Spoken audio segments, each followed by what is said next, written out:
I'm Frank Vaughn. It's June 10th, 2025, as I still wrestle with some kind of sinus and chest infection. I get the feeling it's going to go on for a little while longer. The noose is tightening around provincial autonomy here in this country. I started building on that theme yesterday, but you need to understand how insidious it is, and it's coming from all different directions, and I'm not sure the premiers are taking it seriously. Most of them are complicit.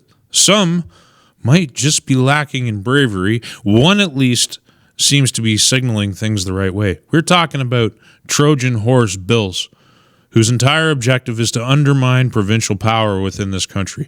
Mark Carney is intending to fully federalize this state, and he doesn't even really need Parliament to do it, though he's going to go for it anyway, with bills like C5, which has received some attention. Bill C2 has received some attention. But several of the pieces of legislation or proposed pieces of legislation and their impact have been underassessed by a lot of people. Not really talked about it. Let's look at one right now. This is Bill C207. It was introduced just today. Bill C207, an act to amend the Canada Pension Plan, sponsored by Ms. McPherson, a Liberal MP. This enactment amends the Canada Pension Plan to provide that the consent of at least 2/3 of the provinces that do not provide a comprehensive pension plan is required before a province may adopt such a plan. The insertion, provincial consent, under Section 3 of the Canada Pension Plan is amended by adding the following. Regulations under subsection 2 may only be made if the Lieutenant Governor and Council of each of at least 2/3 of the provinces that are not provinces providing a comprehensive pension plan, having in total not less than 2/3 of the population of all those provinces, has signified the consent of that province. What they're saying is, a province that wants out of the CPP, you're not going to be allowed unless all the other provinces let you out. This should be a much more important piece of legislation because this is just one of the many Trojan horses that are coming down from the Carney government. They're trying to put a noose around the provinces. This separation interest, this talk of autonomy and sovereignty, has scared the bejesus out of this federal government. A federal government that's trying to take us closer to the EU while at the same time, for the purposes of political optics, I would say in the moment, because we are only 6 months into the Trump administration, give or take, for political optics, we have to get along with the United States. This idea Carney campaigned on, that the era of close integration with the United States is over, is not over yet. We have 3.5 years. There's no real way to extricate the Canadian economy from the United States. Clyde Do Something put out a video a while ago where he talked about Canada's greatest asset, its greatest marketable feature, being its proximity to the United States. And I thought that was really poignant. I've said similar things, but I haven't said it so succinctly. So he did a really good job there, summarizing what we have. If we truly seek to get away from the United States, if that foolish trajectory is what we want to pursue, we want to integrate with China, we want to integrate with the EU, which are oceans away. If that's really what we want to pursue, it's not going to happen overnight. It's going to take time. And so Carney proceeds to satisfy Donald Trump, doing things in terms of deals with the Americans that if Poilievre sent up these signals, he would have been lambasted in our media and he would have been assaulted by every single left-wing influencer in this country. But because it's Carney breaking core features of his campaign promises, no one bats an eyelash. It's incredibly disconcerting. But back to the point, the things that we're going to discuss in this video and the things that we're bringing to light, as I said, are Trojan horses. The offer is going to be, even though this government for the last 10 years has opposed everything that would increase Canadian sovereignty, that would have made us less dependent on the United States, building pipelines, Energy East, more pipelines over the Rockies to get our product to Tidewater, everything that they've torpedoed The Carney government, which I find it interesting too, the media has shifted away from referring to the government as the liberal government. They're now almost universally using the phrase Carney government. They didn't use the phrase Trudeau government as much as they're using Carney government. They preferred liberal government. It's like they're trying to subtly make you forget that the government that's in power right now is the exact same government that's been in office this entire time. But more to the point, this government, which is opposed to every single action which would have made us less dependent on the United States, is going to offer to save the provinces so unfairly targeted and held down by their own policies the solution. They're going to say, we're going to get your product to Tidewater, even though they are fully subscribed to the net zero ideology, even though they are completely opposed to actually doing that. They're going to offer that. And they're going to say, in return, you're going to have to surrender some of your sovereignty.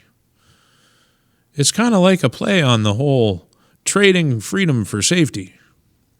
The provinces are going to lose freedom of action in return for promised federal prosperity. But once the provinces give their power away, once they delegate that power to Ottawa, they're not going to get it back. And if you want evidence for this, I've already provided some in the last video. In 6 minutes, I showed you some. But here's just the latest example. Bill C-207. You're not getting out of the CPP unless Ontario and Quebec allow you to get out. And I just want to give you a bit of a reminder. Right here at the top of this proposal, first session, 45th Parliament, Charles III, 2025. The King's name's at the top. And in the process of looking up who the person was that was backing this bill, I wanted to know a bit of background. It became unimportant. I accidentally tripped over Mary Lou McPhedran, who was, as it says right here, appointed to the Senate of Canada by Governor General David Johnston on the recommendation of Prime Minister Justin Trudeau in 2016. The only thing I want to highlight here is that it's not the Prime Minister who appoints senators. It's the Governor General. It's the King's representative. A lot of people say this is just symbolic ceremony. It's not. It's fundamentally structural to our constitutional monarchy. This is not a democracy. This is a constitutional monarchy. And people should be able to at least admit that. Everything is framed around the majesty of the King and his representative. That's what allows Carney to rule free of a budget. Parliament's chief duty is supposed to be a watchdog and provide oversight and approval of spending. But Carney is spending billions of dollars without tabling a budget. He's going to go into summer. He's committed to upping our defense spending massively, and it's not aimed outward. There will be an outward component aimed at Russia, the dreaded Russian state, which seems, as I highlighted, I've highlighted in a couple of private conversations, so I guess I haven't highlighted it on my channel, but it is amazing how much value in terms of money spent, considering the Russian Federation's GDP is roughly equal to that of Canada, that they are able to run a foreign interference game in every single Western nation, something that threatens the entire global order on a fraction of the budget. They're the great boogeyman of the world. They're not on the march. They're on the defensive. Now we're going to go through Scott Moe and Premier Smith's timelines. We're going to see how seriously they're taking this erosion of provincial autonomy. I've highlighted in the past how the Saskatchewan Party has done a good job tabling and passing legislation that protects Saskatchewan autonomy. But this government, in its brief sitting in the House, has tabled multiple bills that specifically weaken the province's position. None more so than C5, the One Canadian Economy Act, So on behalf of Saskatchewan, he's talking about thank you for aircrafts fighting fires. That's wonderful, okay? The wildfires are very real. What we need is rain. Those people who think that any premier or prime minister, regardless of party, can wave a magic wand and stop wildfires once they've started is delusional. The fires in Saskatchewan are massive. The best that we can possibly hope to do is protect lives and property. We need Mother Nature to put them out.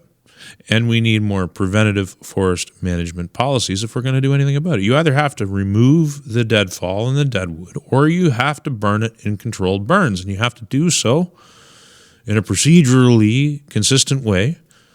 When the government decides that you can't remove deadfall because of Mother Nature, they are just creating, if you don't remove it or burn it, and you allow it to build up, and every time it tries to burn, you put it out right away, you're just delaying the inevitable. You're making future fires more massive. It's not climate change, it's the actions of humans. The natives, who we love to have land acknowledgements every time we do a hockey game, or anytime anybody speaks or the king comes over, he has to do a land acknowledgement.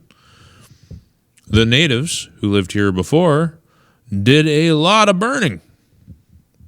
They burned a lot of bush because they recognized that the forest is always trying to burn. Just is what it is. Nobody can wave a magic wand and make it better, but all of these people should be celebrated. So I'm not going to pick on Mo for that. Big news for healthcare in Saskatchewan, making it easier for you and your family to see a healthcare provider. That's probably good news. We have Order of Merit. We have Mental Health and Addictions Minister. Today our government increased financial supports for wildfire evacuees. Oh, hockey. Good. We got hockey. The world changed. This is awesome. The problem is when it comes to D-Day and when it comes to Remembrance Day, I can honestly verify that here the heritage is still remembered and is still very strong. But the vast majority of the country, including the vast majority of new Canadians, have no concern for our past. Don Cherry lost his job because he highlighted this very real truth. These people don't care about poppies. They don't care about what they see as a European war that they had very little to do with. They don't care about heritage, history, or language. There's a lot of them that do not care. And we're still, the Canadians who descend from that generation, clearly what we're tolerating from the Carney government, what we've been tolerating from the Liberal government, shows that we have completely forgotten anyway. So it's good to see this. But substantively, we have forgotten the lessons because many of the things that led to the Nazi dictatorship are occurring here in Canada right now. Censorship, extrajudicial authority,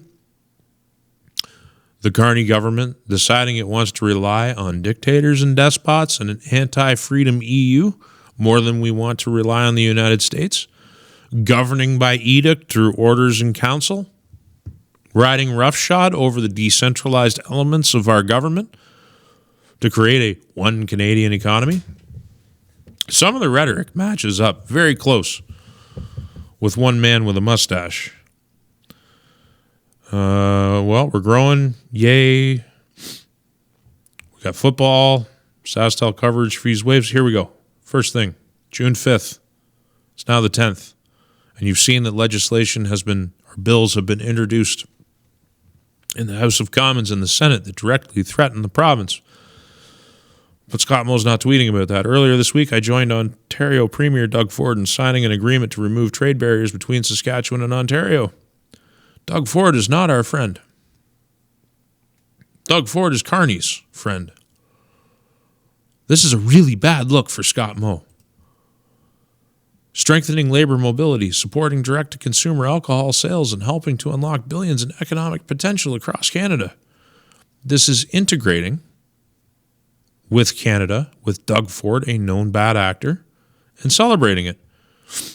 And so here in the comments, could you explain Carney's comment, Premier?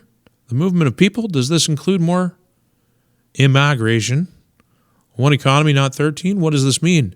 It means a loss of sovereignty. Prairie Man says, why good news? Why wasn't this done literally 100 years ago? Because the country wasn't designed to be one unified federal state. It's supposed to be independent provinces, governing themselves and their eternal economies. Quebec has done very well through that very philosophy. And if, I dare say, if Quebec doesn't win for itself exemptions to C5 and some of these other bills, I will be very surprised.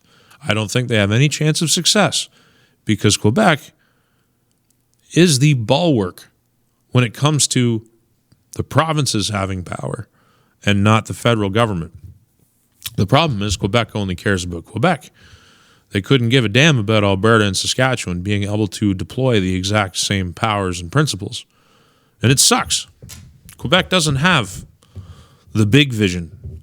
The government there seems to only care about itself, which is, if it doesn't care about the broader concept being applied to all provinces, it's going to lose its own sovereignty, which it has done so well with. And now we have Daniel Smith. Hydrogen is Alberta's next great industry.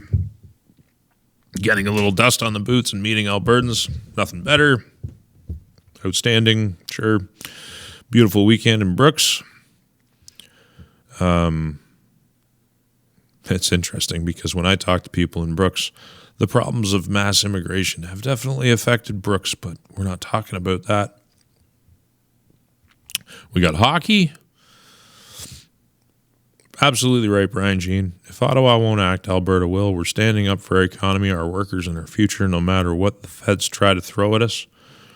It is great to see BC reapprove this important natural gas project. This project is a game changer for BC, for Indigenous communities, and Canada's energy sector. More pipelines are not only possible, they are critical. These are all true things. And I'm glad to see Premier Smith talking about it. The problem is, in negotiating with an actor like Mark Carney, who is not acting in good faith, he's going to demand the surrender of provincial power for any perceived promise that the federal government gives you in terms of energy development.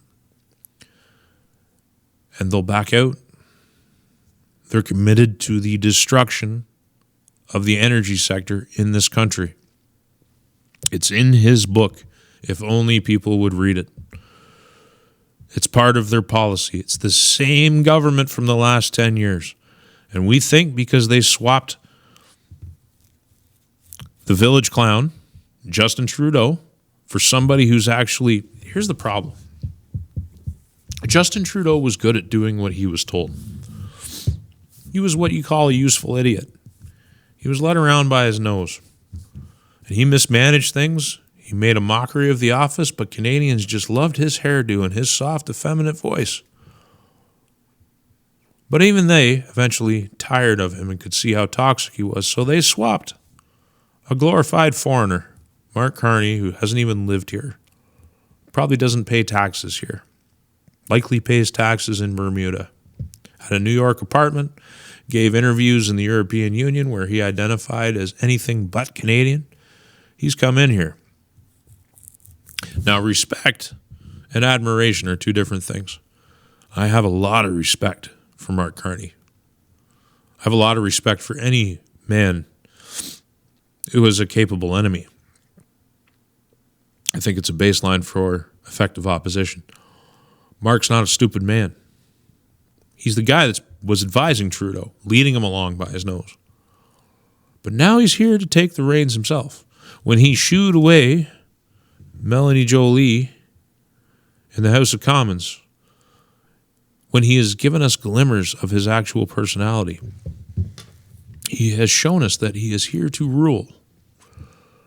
We also should have learned by now that he is capable of directly contradicting himself from one sentence to the next without his body language indicating any change in the meaning of the words coming out of his mouth. That means he is a very effective and skilled liar. And for some reason, maybe it's just for optics, but more disconcerting to me, maybe it's not just optics. Daniel Smith and Premier Moe think they can make a deal with this man, a deal that they can expect him to come good on. I don't know if it's a patience game. I don't know if this is an attempt to put the sovereignist movement or the autonomous movement to sleep again, because both Smith and Moe have said they're interested only in staying in Canada, that they don't want separation. But at least they're allowing people to talk about it, but maybe they're hoping it'll fizzle out. My concern is that they will make a binding deal with this government at the same time as all these individual bills. Death by 1,000 cuts, 1,000 Trojan horses are undermining us as we're negotiating single-mindedly on energy and trade. They're doing the CPP thing. They're doing the C5 thing. They're doing the C2 thing. They're doing all of these bills at the same time, eroding at the same time as they're negotiating to give us something back. I don't know if they're paying attention. I don't know if people understand the gravity of the situation. We may never get an opportunity to defend provincial rights again. And a whole pile of people in this country are celebrating it. This idea of a stronger Canada, which the very government promising it has actively opposed this entire time. Let's examine for a moment the disinterest of the so-called media. The headline at the top in red is "Breaking Government Failed to Follow Procurement and Securities Rules in GC Strategies. Security rules were not followed when awarding contracts to company behind controversial ArriveCan app," report says. Now, this is an interesting one. It has to do with the structure of mainstream media articles. Canada's Auditor General says federal organizations failed to follow government procurement rules, The report on GC strategies is one of several audits tabled in the House of Commons today. We're only talking about one here. It says the company was awarded 106 contracts by 31 federal organizations. The max value of these contracts was more than $90 million, but only $65 million was paid out. So it's like a diminishment. It's like saying $65 million is less than $90 million, and it's a subtle way of letting you know that it's not as bad as it looks. Auditor General Karen Hogan looked at a sample set of contracts to see whether they fell in line with federal policy or whether the government got value for taxpayers' money. Her findings say many contracts did not follow procurement rules, and organizations often provided little evidence to show the work had actually been done. And that's it. So they let you know that there's very little evidence to show the work had actually been done. That money was given out to many companies. And we already know from anybody that's involved in the alternative media that a lot of these companies, the money went to addresses that were registered to offices. The offices were empty and there was nobody there. It looks like a great big money laundering scheme, which, given the way this country works, shouldn't surprise anybody. Money laundering is massive. Why wouldn't the government be engaged in paying off their friends? Time and time again, we see stuff like this. The media doesn't paint the pattern. It doesn't write an article linking all of the things together in a timeline. It just puts out this little puff piece. Moving on from that, what's this? The CEO of the company that worked on the ArriveCan app was also a PPC candidate. Whoopsie. One of the things that I've done that may help me here in Saskatchewan, and it remains to be seen, is I bought myself a membership in the Saskatchewan Party. It's the first political membership I've had in a long time. My intention is to go to their convention and put these issues on the floor, whatever way I can. I think I would encourage other people in Saskatchewan to do the same thing. There aren't an abundance of people who go to these conventions. Maybe there's a bunch of people out there who want to attend the NDP convention because Carla Beck seems to be more concerned with Canada than she does the welfare and well-being of her own province. It wouldn't take many handfuls of people to influence the NDP in this province in a completely different direction. Maybe that's something to look into. I didn't give it much thought before I signed up for this. But that's part of my plan. Maybe it should be part of yours. And whether you're in Saskatchewan or you're in Alberta, maybe it's time to consider joining the UCP and getting involved that way. Attend some of those town halls that the Alberta Prosperity Project is putting on. Attend some of the town halls that Unified Grassroots is putting on here in Saskatchewan. Get involved. It's not too late. Because I don't know if the premiers are paying attention to the noose tightening around all of our necks here in Western Canada. It also affects those provinces that are on board with the federal government right now. It affects people in Ontario. It's your sovereignty that you will lose as well. So pay attention to that. As for me, I still need to rest my voice. If you can't tell, I'm still dealing with this thing. So I guess that's where I'll sign off. If you like the work, please consider supporting it via the website. I'll see you in the next one.